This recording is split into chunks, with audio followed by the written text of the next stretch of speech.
विभक्ति तक पढ़े थे।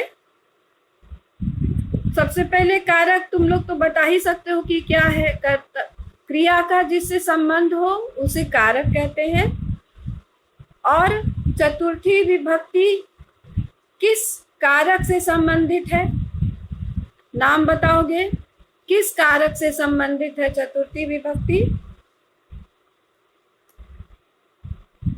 संप्रदान कारक। हाँ, संप्रदान कारक। तो चतुर्थी विभक्ति का संबंध संप्रदान कारक से है। तो और बताओ कि संप्रदान किसे कहते हैं?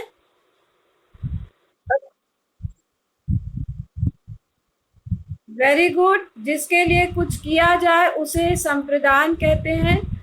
संस्कृत में सूत्र है कर्मणा यम अभिप्रैति स संप्रदानम।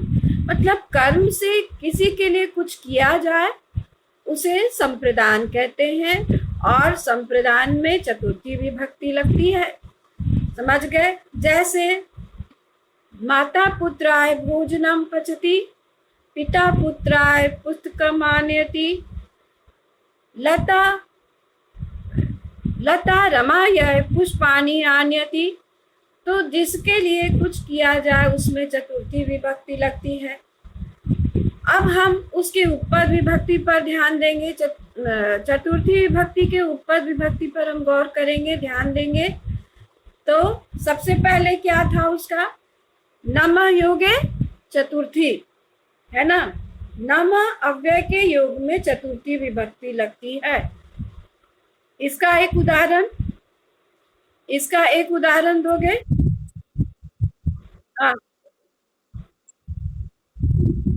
Very good, very good, very good. बड़ा सुर में बोले आ रहा, बहुत अच्छी बात है। श्री गणेशाय नमः। श्री गणेशाय में चतुर्थी विभक्ति लगी। शिवाय नमः में चतुर्थी विभक्ति लगी। दुर्गायै नमः, दुर्गा में चतुर्थी विभक्ति लगी। उसी तरह से उकारांत शब्द है साधु। तो साधु क्या है? चतुर्थी क्या हो जाएगा? साधवे नमः, गुरवे नमः, भानवे नमः। भानु शब्द उकारांत है। भानु शब्द का अर्थ है सूर्य, तो उसमें चतुर्थी विभक्ति लगी। फिर ऋकारांत शब्द है कुछ, उसमें भी चतुर्थी विभक्ति लगती है। ऋकारांत शब्द है जैसे पित्रे नमः, मात्रे नमः, धात्रे नमः, भ्रात्रे नमः। तो ये सब में चतुर्थी विभक्ति लगी, है ना? तो नमः के योग में चतुर्थी विभक्ति होगी। विष्णवे नमः, हनुमते नमः। अब है और रुच योगे चतुर्थी विभक्ति। रुच धातु के योग में चतुर्थी विभक्ति लगती है। मह्यम रोचते दधि। तो अस्मत् के चतुर्थी विभक्ति में क्या हो जाएगा? मह्यम। मह्यम, हाँ। तो वेरी गुड। मह्यम फलम रोचते, मुझे फल अच्छा लगता है। तो मुझे में यहाँ उसका चतुर्थी, अस्मत् का चतुर्थी हो गया मह्यम। तो जिस व्यक्ति को पसंद हो उसमें चतुर्थी विभक्ति लगती है। अच्छा, एक का मतलब बताओ। शशकाय गृंजनम रोचते। शशकाय गृंजनम रोचते, इसका क्या अर्थ होगा? शशकाय, हाँ, शशक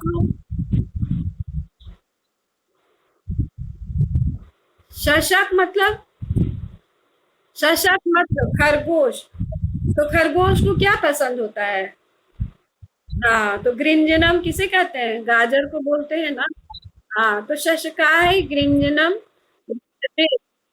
हाँ, हाँ, हाँ। अच्छा, अब कपोत आए, कबूतर हुआ वो तो। हाँ, शुकाय मतलब तोता, है ना? तो हाँ, शुकाय मरीचिका रोचते। शुकाय मरीचिका रोचते। ठीक है, तो मिर्ची। हाँ हाँ। तो अब मह्यम दधि रोचते, मुझे दही पसंद है। बाल बालकेभ्य बालकेभ्य क्रीडनम रोचते, बालकों को खेल पसंद है। हाँ, खेल खेल पसंद है। सर्वेभ्य मोदकम रोचते, सभी को लड्डू पसंद है। मोदक मतलब लड्डू, मोदक मतलब लड्डू। तो सर्वेभ्य सबों को, सर्व धातु चतुर्थी विभक्ति, सबों को मोदक पसंद है। तो ये हो गया चतुर्थी विभक्ति। नम योगे, रुचि योगे चतुर्थी, है ना। और भी है, हाँ, दा योगे, दा मतलब दानार्थे चतुर्थी, दा मतलब देना। हाँ, संप्रदाने चतुर्थी, तो जिसे दिया जाए, जिसे कुछ भी दिया जाए तो उस ग्रहण करने वाले में चतुर्थी विभक्ति लगती है। जो, हाँ, वेरी गुड। हाँ हाँ, वेरी वेरी गुड। माता पुत्राय वस्त्राणि यच्छति, माता पुत्र को वस्त्र देती है। सार्थक, सार्थक 8C। तो तुम बोलो। आ, हाँ, क्या है? नुपुरा मित्राय,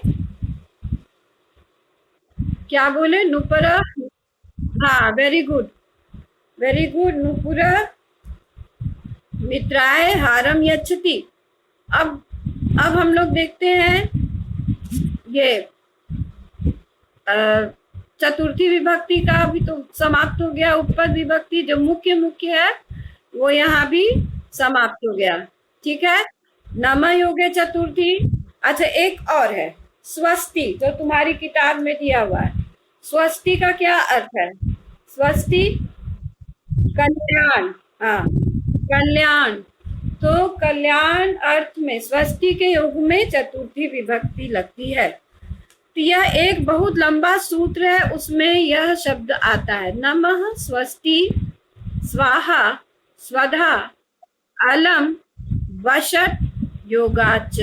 नमः के योग में, स्वस्ति के योग में, स्वाहा के योग में, अलम पर्याप्त अर्थ के योग में, और वशट के योग में चतुर्थी। वशट भी अर्थ होता है, कल्याण ही अर्थ होता है। तो इन सबों के योग में चतुर्थी, जैसे स्वस्ति, स्वस्ति युष्मभ्यम, तुम सबों का कल्याण हो। स्वस्ति युष्मभ्यम, तुम सबों का कल्याण हो। सर्वेभ्यः स्वस्ति, सबका कल्याण हो। छात्रेभ्यः स्वस्ति, छात्रों का कल्याण हो। इसके बाद सब, तो जिसमें भी सर्वेभ्यः स्वस्ति, स्वस्ति का अर्थ होता है कल्याण। और तो अब हम लोग मुख्य मुख्य क्या बात हो गई? अच्छा, मैं अब किसी से प्रश्न पूछती हूँ चतुर्थी विभक्ति से संबंधित। चतुर्थी विभक्ति से संबंधित मैं अदिति सिन्हा 8C। अदिति सिन्हा, हाँ, नमः के योग में कौन सी विभक्ति लगती है? नमः, हाँ, चतुर्थी। ठीक है। मीनाक्षी कुमारी 8D। मीनाक्षी, मीनाक्षी, मीनल, मीनल 8D। हाँ, तुम बताओ स्वस्ति के योग में कौन सी विभक्ति लगती है? स्वस्ति के योग में कौन सी विभक्ति लगती है? Very good. सर्वेभ्यः स्वस्ति, इसमें कौन से शब्द में चतुर्थी है? सर्वेभ्यः स्वस्ति। हाँ, सर्वेभ्यः। हाँ, वेरी गुड। और अब मैं और पूछती हूँ, दिव्यांश दर्शिल, दिव्यांश दर्शिल, रुच धातु के योग में कौन सी विभक्ति लगती है? कोई बताए। दिव्यांश को मैंने अनम्यूट किया। रुच धातु के योग में कौन सी विभक्ति लगती है? चतुर्थी। एक सिर्फ आरव जवाब देता है, कोई नहीं जवाब दे रहा। ऐसा क्यों? ऐसा क्यों? तुम भी दे रहे हो। कौन? Piyush? Sarthak? Yes, Sarthak. Okay, very good. अब मैं पूछ रही हूँ Samriddhi Soni, Samriddhi Soni, Samriddhi Soni. Okay, she is not responding. Sarika, Sarika, Sarika. नमः योगे, कौन बताएगा? वेरी गुड, चतुर्थी विभक्ति. रुचि योगे, नमः योगे, रुचि योगे, चतुर्थी विभक्ति. और दानार्थे, दा योगे, जिसे दिया जाए. ये तो बहुत ही, हाँ, चतुर्थी, ये बहुत ही इंपॉर्टेंट है. राजा, हाँ, राजा विप्राय धनम यच्छति. राजा ब्राह्मण को धन देता है, जिसे दिया जाए उसमें चतुर्थी विभक्ति लगती है. जिसे कुछ भी दिया जाए उसमें चतुर्थी विभक्ति लगती है. Ananya Ghosh, Ananya Ghosh, Ananya. Okay, Rudra Kaushik, Ananya, Rudra Kaushik, Rudra Kaushik. Okay, okay. Aarav, Aarav. मह्यम दधी रोस्टे, इसमें कौन से शब्द में चतुर्थी विभक्ति है? कुशाग्र कश्यप, कुशाग्र कश्यप. राजा विप्राय धनम यच्छति, इसमें कौन से शब्द में चतुर्थी विभक्ति है? राजा विप्राय धनम यच्छति. हाँ, विप्राय. हाँ, बहुत अच्छा, विप्राय. विप्र को, तो इसका अर्थ क्या है? राजा विप्राय धनम यच्छति, इसका अर्थ. हाँ, हाँ, वेरी गुड. और विप्र शब्द बालक के समान चलेगा. और विप्राय में चतुर्थी.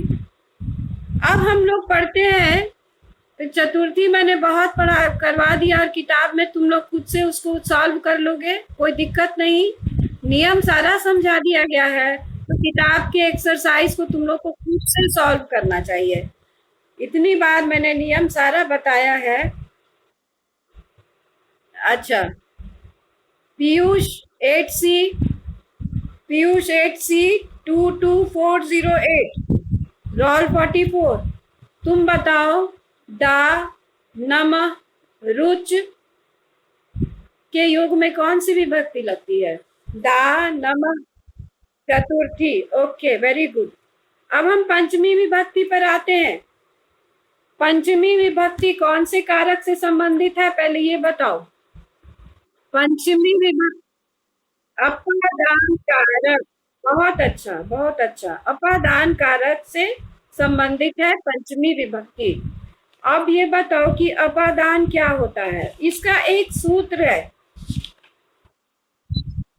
हाँ, हाँ, हाँ. अलग हो तो क्या? जब कोई वस्तु एक दूसरे, उस वस्तु से अलग हो, दूसरे वस्तु से अलग हो, तब वो अपादान है. तो कौन उसमें अपादान है? जो अलग हो रहा है सो. हाँ, जिससे अलग हो रहा है. यस, जिससे अलग हो रहा है, तो वो हो गया अपादान कारक. और अपादान में कौन सी विभक्ति लगती है? पंचमी, पंचमी विभक्ति लगती है. ठीक है. जैसे, जैसे अब हम पहले इसका सूत्र बोल देते हैं. हाँ, हाँ, वेरी गुड, वेरी गुड. तो अब देखो कि इसका सूत्र है ध्रुवम पाए अपादानम. ध्रुवम पाए अपादानम. दो दो वस्तुओं के अलग होने पर जो ध्रुव रहता है, अर्थात स्थिर रहता है. तो ध्रुव तो जानते हो, ध्रुव तारा, पोलर स्टार, वो कभी क्या होता है? पोलर स्टार का क्या उसका नियम है? क्या होता है? नॉर्थ, नॉर्थ डायरेक्शन में. तो क्या वो चेंज होता है? हाँ, तो वो चेंज नहीं होता है, वो चेंज नहीं होता। तो ध्रुव का अर्थ हो गया दृढ़, स्थिर, बिल्कुल स्थिर, जो अचल है। तो यहाँ पर है कि ध्रुवम पाय अपादानन, मतलब कि दो वस्तुओं के अलग होने पर जो स्थिर रहता है वह उसकी अपादान संज्ञा होती है और उसमें पंचमी विभक्ति लगती है। सिंपल। जैसे वृक्ष से पत्ता गिर रहा है, तो इसमें कौन अपादान है? हिंदी में बताओ। वृक्ष से पत्ता गिर रहा है, आ वृक्ष हो गया अपादान, है ना? वृक्ष हो गया अपादान। वृक्षात पत्रम पतति, वृक्ष से पत्ता गिर रहा है, वृक्षात हो गया पंचमी विभक्ति, वृक्षात। ठीक है। उसके बाद और भी देखो, विद्यालयात् छात्राः आगच्छन्ति, विद्यालय से छात्र आते हैं। विद्यालयात् छात्राः आगच्छन्ति, विद्यालय से छात्र आते हैं। तो यहाँ पे कौन हो गया अपादान? अपादान कौन हो गया? विद्यालय, विद्यालय। इसी तरह से वृक्षात फलानी पतंती। हाँ हाँ, वेरी गुड, वेरी गुड। तो यहाँ पे हिमालयात क्या हो गया? अपादान। और हिमालय शब्द में पंचमी विभक्ति, इसमें पंचमी विभक्ति लगी। ठीक है। देखो, जैसे उदाहरण हम लोग देखें,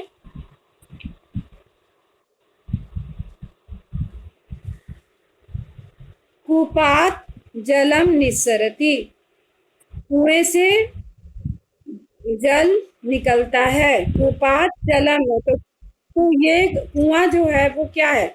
बिल्कुल स्थिर है और जल वहां पर चलायमान है, जल निकल रहा है उसमें से।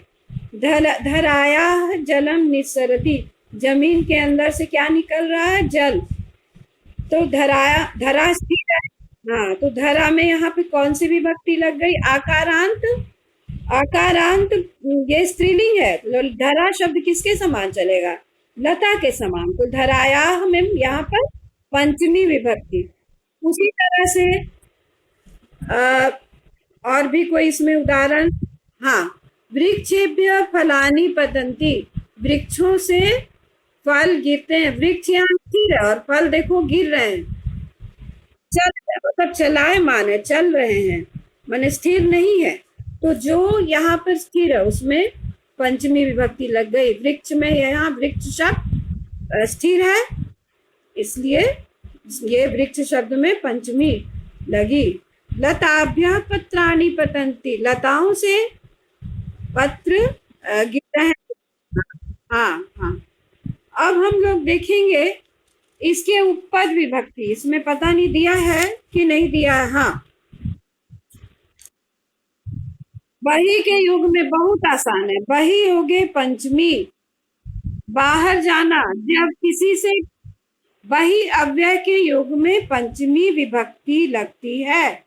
बही मतलब बाहर, बही अव्यय के युग में पंचमी विभक्ति लगती है। हाँ देखो, सह गृहात बही गच्छति, तो गृहात में कौन सी विभक्ति लगी? पंचमी। वह घर से बाहर निकल रहा है, दरवाजा है, घर से बाहर जा रहा है। बही कारणात गृह शब्दे पंचमी, तो गृहात में यहाँ कौन सी विभक्ति लग गई? पंचमी। वह घर से बाहर जा रहा है, सह गृहात बही गच्छति। ठीक है। तो हमने पहला क्या देखा कि जब दो वस्तु अलग होते हैं तो जो स्थिर रहता है उसमें पंचमी विभक्ति लगती है। और दूसरा हमने देखा कि बही अव्यय के युग में पंचमी विभक्ति लगती है। अब हम लोग तीसरा देखेंगे। तीसरा हम लोग देखते हैं क्या है। हाँ, जिससे डरा जाए, जिससे डरा जाए उसमें पंचमी विभक्ति लगती है। जैसे चौरह सैनिकात् बिभेति, भय अर्थक धातु में क्या होता है? पंचमी विभक्ति, जिससे डरा जाए। चौरह सैनिकात् बिभेति, चोर सैनिक से डरता है। तो हम लोग क्या क्या जाने? कि अलग होने के अर्थ में पंचमी विभक्ति लगती है अपादान में। दूसरा हम लोग जानते कि बही, बही अव्यय के योग में पंचमी, हाँ बाहर जाने में, जाने के योग में, भय अर्थक धातुओं के योग में पंचमी विभक्ति लगती है। चौरा सैनिकात विभेति, है ना। सर्वे शिक्षकात, सर्वे छात्रा शिक्षकात विभेति, बहुत सारे छात्र शिक्षक से डरते हैं। तो यहाँ पर हमने दो चीजें, हाँ हाँ बहुत है, तो हम लोग जिससे डरा जाए उसमें पंचमी विभक्ति लगती है। एक और है ये रीते, रीते बहुत बहुत इम्पोर्टेंट है। रीते का अर्थ होता है बिना, रीते का अर्थ होता है बिना। जैसे बिना का अर्थ बिना होता है, उसी तरह से रीते का अर्थ होता है बिना। ज्ञानात रीते न मुक्ति, ज्ञान के बिना मुक्ति नहीं। तो रीते अव्यय देखो, रीते दिख रहा है सबको, सबको दिख रहा है। तो ज्ञानात रीते न मुक्ति, ज्ञान के बिना मुक्ति नहीं। अब एक और है पृथक, पृथक का इसमें तो कहीं दिया नहीं, इसमें नहीं दिया है मैंने। पृथक, पृथक मतलब अलग, अलग, हाँ अलग होना, हाँ तो पृथक मतलब अलग, ठीक है। यहाँ तो नहीं है, देखो ये सब है अंतिक, गृहात अंतिकम संतु निकट, नगरात दूरम, तो ये सब है, लेकिन ये तुम लोग को अभी नहीं पढ़ना है। तो अभी तुम लोग देखो कि पृथक, पृथक का अर्थ होता है बिना, दूर, अलग। तो शिशु मातु पृथक न तिष्ठति, शिशु माता से अलग नहीं रहता है। तो मातु में कौन सी विभक्ति लग गई? पंचमी। चाहे हम अम्बा शब्द लें, अम्बा का क्या अर्थ है? अम्बा का क्या अर्थ है? माँ, और आकारांत स्त्रीलिंग, है ना। तो अम्बाया मात ये शिशु अम्बाया पृथक न तिष्ठति, शिशु अम्बा से अलग नहीं रहता है, अर्थात शिशु माता से अलग नहीं रहता है, ठीक है। तो हमने क्या क्या देखा? पहले देखा कि अपदान में पंचमी, दूसरा हम लोगों ने देखा बही योगे पंचमी, उसके बाद हमने देखा कि भय अर्थक धातुओं में जिससे डरा जाए उसमें पंचमी। उसके बाद मैंने देखा कि रीते के युग में पंचमी, रीते मतलब बिना, ज्ञानात रीते न मुक्ति, ज्ञान के बिना मुक्ति नहीं, तो रीते के योग में पंचमी। और अभी हमने क्या बताया? पृथक के योग, ये बहुत इंपॉर्टेंट है, पृथक के योग में पंचमी विभक्ति लगती है।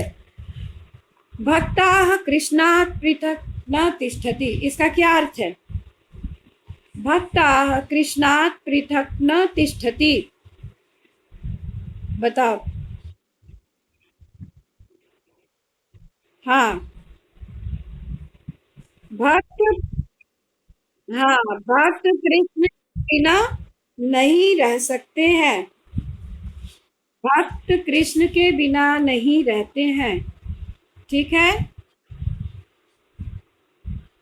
तो उपपद विभक्ति दो चार का नाम बताओ, आरव तुम बताओ। पंचमी विभक्ति पद विभक्ति का नाम बताओ, पहले बोलो। हाँ हाँ हाँ हाँ, वेरी गुड। बही रीते पृथक, है ना, इन सबों के योग में पंचमी विभक्ति लगती है। हम लोगों ने पढ़ा था कि जिससे छिपता है उसमें भी पंचमी विभक्ति लगती है। जैसे कृष्ण मातु निलीयते, निलीयते मतलब छिपता है, कृष्ण माता से छिपते हैं, छिपता है। और जिससे दूर किया जाता है उसमें भी पंचमी विभक्ति लगती है।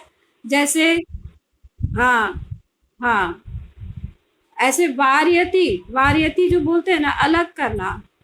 तो जैसे कि रामः रामः दुग्धात् बिडालम वार्यति, राम दूध से बिल्ली को हटाता है, वो अलग है, समझ गए? तो वो चीज है। तो अब हम मुख्य हम लोग यही बता, अच्छा, जहां से जिसकी उत्पत्ति होती है उसमें भी पंचमी विभक्ति लगती है, ठीक है? जिससे उत्पत्ति होती है उसमें पंचमी विभक्ति लगती है। जैसे 7th में तुम लोग पढ़े थे, भूमे वृक्षाः उद्भवन्ति, भूमि से वृक्ष उगते हैं, भूमे में वहां पंचमी विभक्ति लगी, समझ गए? हिमालयात गंगा उद्भवती, हिमालय से गंगा उत्पन्न होती है, हिमालयात। तो जहां से उत्पत्ति होती है, जहां से जिसकी उत्पत्ति हुई वहां पंचमी विभक्ति लगी। तो पंचमी यहाँ पर हो गया। हाँ हाँ, रक्षा करने के, जिससे रक्षा किया जाए, जिससे रक्षा की जाए उसमें भी पंचमी विभक्ति लगती है। भय अर्थक रक्षार्थक धातुओं में पंचमी, जिससे रक्षा की जाए, समझ गए? जैसे कि गुरु अधर्मात् शिष्यम रक्षति, गुरु अधर्म से शिष्य की रक्षा करता है। गुरु अधर्मात् शिष्यम रक्षति, गुरु असत्यात् शिष्यम रक्षति। तो यहाँ पर भी भय अर्थक और रक्षार्थक धातुओं में पंचमी विभक्ति लगती है। अब हम देखें षष्ठी विभक्ति, या हम लोग थोड़ा सा बुक चैप्टर रिवाइज कर लें। षष्ठी और सप्तमी हम लोग अगले क्लास में खत्म कर देंगे, ज्यादा उसमें नहीं है। आज हम लोग थोड़ा सा जो 3rd चैप्टर आ रहा है उसके बारे में हम लोग थोड़ा रिवीजन कर लें। अहम नदी अस्मि, ठीक है? इंपॉर्टेंट क्वेश्चंस, अहम नदी अस्मि। आर यू ऑल, क्या आप लोग मुझसे सहमत हैं? अदिति सिन्हा, अदिति सिन्हा, क्या रिवीजन किया जाए? किया जाए, ठीक है। अब ये बताओ, पहला प्रश्न, का वसुंधराया सौंदर्यम अस्ति? बताओ। नदी, नदी, ठीक, ठीक है। कस्या साम्राज्यम संपूर्णे विश्वे अस्ति? नदी, नद्या लिखना उसमें, ठीक है। उसके बाद बोलो, नद्या ध्येय वाक्यम किम अस्ति? नद्याः ध्येय वाक्यम किम अस्ति? नदी का, हाँ, वेरी गुड। नद्याः स्वभावम किम अस्ति? नद्याः स्वभावम का अस्ति? नदी का स्वभाव क्या है? सार्थक, सार्थक। नदी का स्वभाव क्या है? नदी का स्वभाव क्या है? नद्यास अहम गतिशीला अस्मि, कहाँ पर दिया हुआ देखो तो, कहाँ दिया हुआ? हाँ, अहम सर्वदा गतिशीला अस्मि, ठीक है। गति एव मम स्वभाव मम संदेश च, तो गति मेरा स्वभाव है।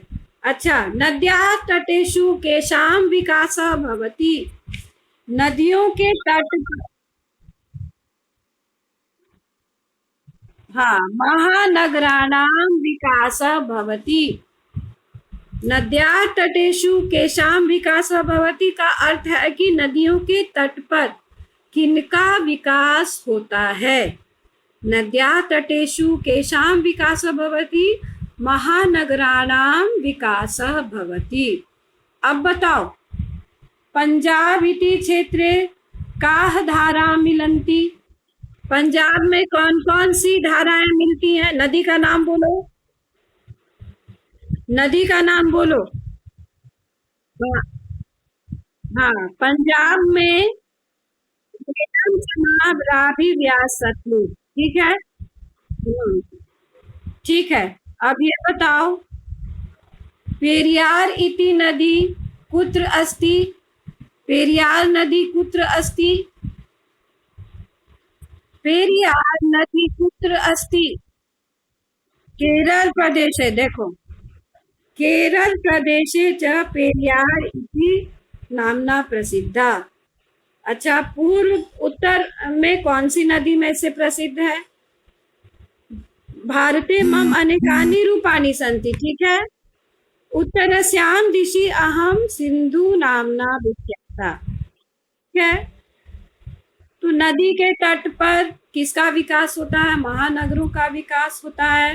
कौन पूरे वसुंधरा का सौंदर्य है?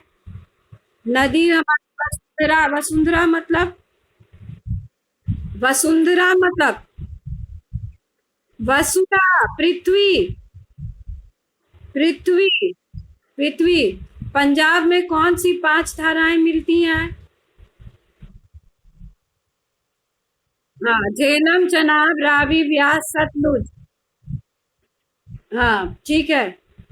और हम नद्याः ध्ये वाक्यम किमस्ति? सर्वे भवन्तु। हाँ, अच्छा, जनाः नद्यां किम क्षिपन्ति? लोग नदी में क्या फेंकते हैं? सीधे लिखो, अवकरम क्षिपन्ति। विष मिश्रित रसायनम क्षिपन्ति, फेंकते हैं।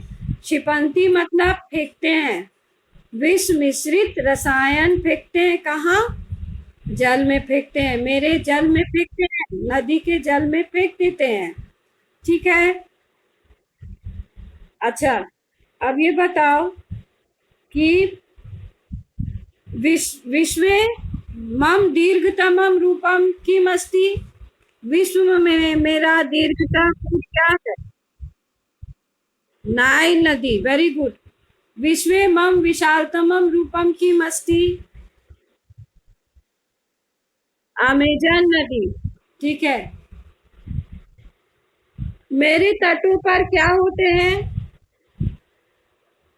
दुर्लभ प्रजातियां इत्यादि उत्पन्न होते हैं, ठीक है। अब देखो,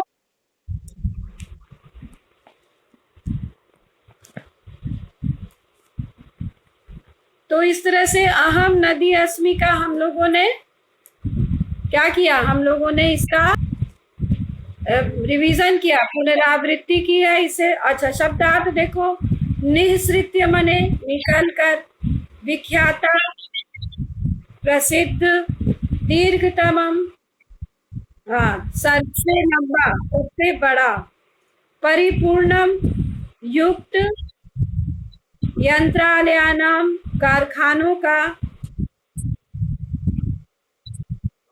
विष मिश्रित रसायन पदार्थान, जहरीले रासायनिक पदार्थों का, ठीक है।